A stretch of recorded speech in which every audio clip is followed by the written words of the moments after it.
നിനക്കൂടി മോശമായില്ലേ?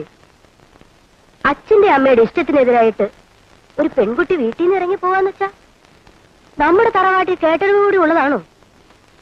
ഇന്ന് രാവിലെ മിസ്സിസ് മേനൻ എന്നെ വിളിച്ച് ചോദിച്ചു സംഗതി ശരിയാണോ എന്ന്. ഞാൻ ആകെ അങ്ങ് ചൂളിപ്പോയി. സംഭവിച്ചു അമ്മേ. നമ്മളിനി പറഞ്ഞിട്ട് എന്താ കാര്യം? എന്ന് പറഞ്ഞുകൊണ്ടായില്ല. ഒരാൾ ചെയ്ത തെറ്റിന് ഇപ്പൊ എത്ര പേരെ ശിക്ഷ അനുഭവിക്കുന്നത്. ഞാനെന്റെ മോന് സ്ത്രീധനം ചോദിച്ചപ്പോ 100 അഭിപ്രായമായിരുന്നു. ഇപ്പൊ മനസ്സിലായല്ലോ, സ്ത്രീധനം കൊടുത്ത് കെട്ടിച്ചാൽ തറവാടിന്റെ അന്തസ്സും ഭദ്രമായിരിക്കും. എന്നാലും മിസ്റ്റർ ഉണ്ണിത്താൻ ഇങ്ങനെ ഒരു സാഹചര്യം ഉണ്ടായത് എനിക്ക് വളരെ വിഷമമുണ്ട്. ഇതിൽ വിഷമിക്കാൻ എന്തിരിക്കുന്നു? ഞാനിത് നേരത്തെ കരുതിയതാണ്. പെൺകുട്ടികളെ വളർത്തുമ്പോ ഒരു പരിധി വരെ അവർക്ക് സ്വാതന്ത്ര്യം കൊടുക്കാം.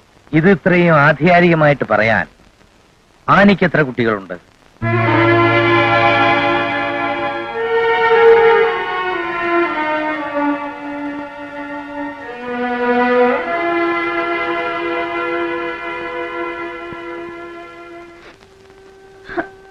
എടി, നീ വെറുതെ കരഞ്ഞ് ആസ്മ ഇളക്കി വെക്കണ്ട. എപ്പോഴെങ്കിലും എന്നെ പറ്റി ചിന്തയുണ്ടല്ലോ? എടി, ഇപ്പൊ നിന്നെപ്പറ്റി എനിക്കല്ലാതെ മറ്റാർക്കാ ചിന്തയുള്ളത്? നിന്നോട് ഞാൻ അന്നേ പറഞ്ഞതാണ് അവളെ ഡ്രൈവിംഗ് പഠിപ്പിക്കരുതെന്ന്. ഇനി ഇപ്പം നമ്മൾ എങ്ങനെ ബഹളം ഉണ്ടാക്കിയാലും യാതൊരു പ്രയോജനവുമില്ല. അല്ല, അവൾ ചെയ്തത് തെറ്റാണ്. പക്ഷേ ആ തെറ്റിനെ ഇനി വലുതാക്കി കാണിക്കാതെ ആ തെറ്റിലുള്ള ശരിയെ കണ്ടെത്തി ജീവിക്കുക എന്നുള്ളതാണ്. അവർക്ക് ജീവിക്കാനുള്ള ചുറ്റുപാടും സഹായവും ഒക്കെ ചെയ്തു കൊടുത്ത് അവരുടെ സന്തോഷ ജീവിതം കണ്ടെത്തി നമുക്ക് ആനന്ദിക്കാം.